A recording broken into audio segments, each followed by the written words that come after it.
All right, Mitsubishi owners, listen up. We're going to play detective today because we're cracking a case that might be happening right under your hood. So, let's dive in.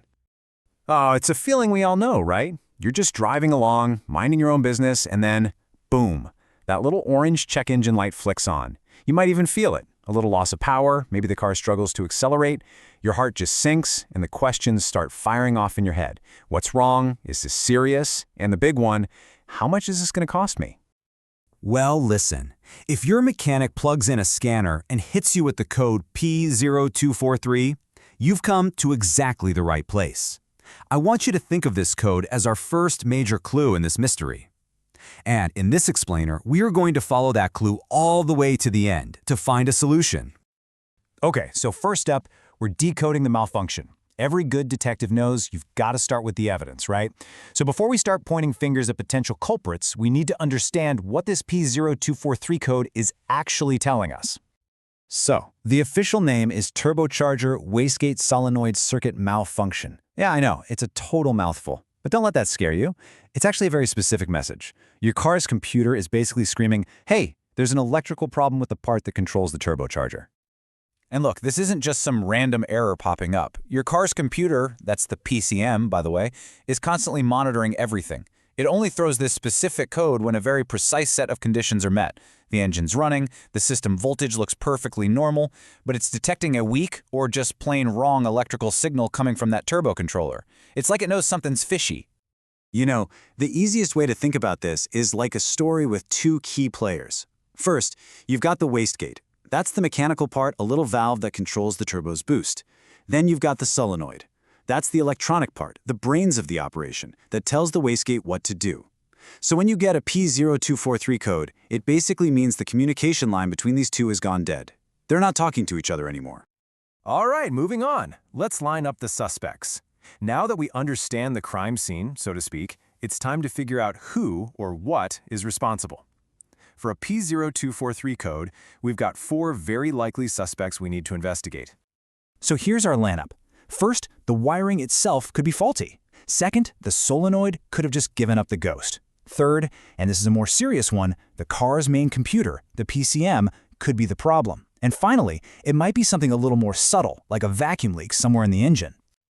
Okay, time for Section 3, investigating the causes. So, let's put on our detective hats for real now and dig into each one of these 4 suspects. We're going to follow the evidence wherever it leads to find the solution. Think of this as our investigation board. It gives us that perfect bird's-eye view of the whole case. For every single potential cause, there's a clear path to a solution. And you'll notice the fixes range from something as simple as just inspecting some wires, all the way up to a full-blown replacement and reprogramming of a major component. All right, let's start with suspect number 1, our prime suspect. And honestly, this is the one you should always investigate first, the faulty wiring harness. This is basically the nervous system, the network of wires that carries the signals from the brain, the PCM, to the muscle, the solenoid. The evidence we're looking for here is a simple electrical fault. An open circuit? That just means there's a break in the wire somewhere. A short? That means the wire is touching metal or another wire it shouldn't be, and the signal is getting lost. But here's the key takeaway, and you really need to hear this. This is, by far, the most common culprit for a P0243 code. And this right here, this is the golden rule of this whole investigation. You absolutely have to troubleshoot any wiring issues before you even think about moving on. Why?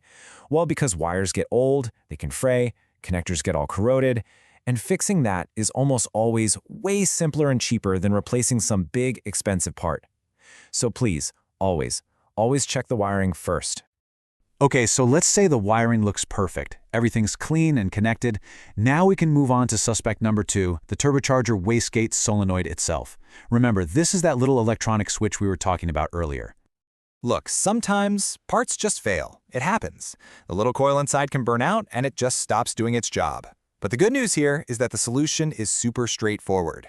If the solenoid is the problem, you just replace the solenoid. Any decent mechanic can knock this job out pretty easily.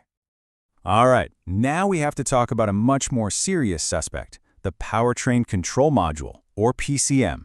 This thing is literally the brain of your engine. It's the central computer running the whole show. Now, it is a less common culprit for sure, but a failed PCM can absolutely trigger this code. And fixing a bad PCM? Well, it's not as simple as just swapping out a part. It's a whole two-step process. First, you replace it, and then it has to be reprogrammed specifically for your car's VIN. Let me be clear, this is an expensive, time-consuming job, and it's 100% something you should leave to an experienced professional. Don't try this at home. Okay, on to our fourth and final suspect, insufficient engine vacuum. Now, this one's a little different. It isn't about a single part that's failed, but rather a problem with the whole system that helps the solenoid do its job in the first place. So here's how it works. The wastegate is often controlled by vacuum pressure.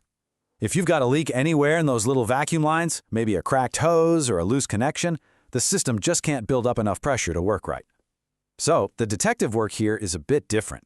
It involves carefully checking all the vacuum lines for any leaks and then patching up or replacing whatever you find.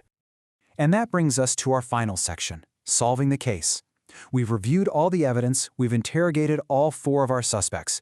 Now, let's put it all together and create your action plan.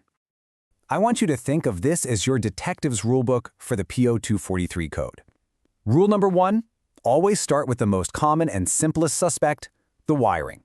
Rule 2, check for the simple fixes first, then work your way up in complexity. And rule number 3, when you get to the heavy hitters, the really tough jobs like the PCM, don't be a hero, call in an expert. So there you have it. We've just laid out the entire case file for the Mitsubishi P0243 code. You now know what it means, you know who the main suspects are, and you know how to investigate each one. So the only question left is, if that light is on in your car right now, what's your first move gonna be?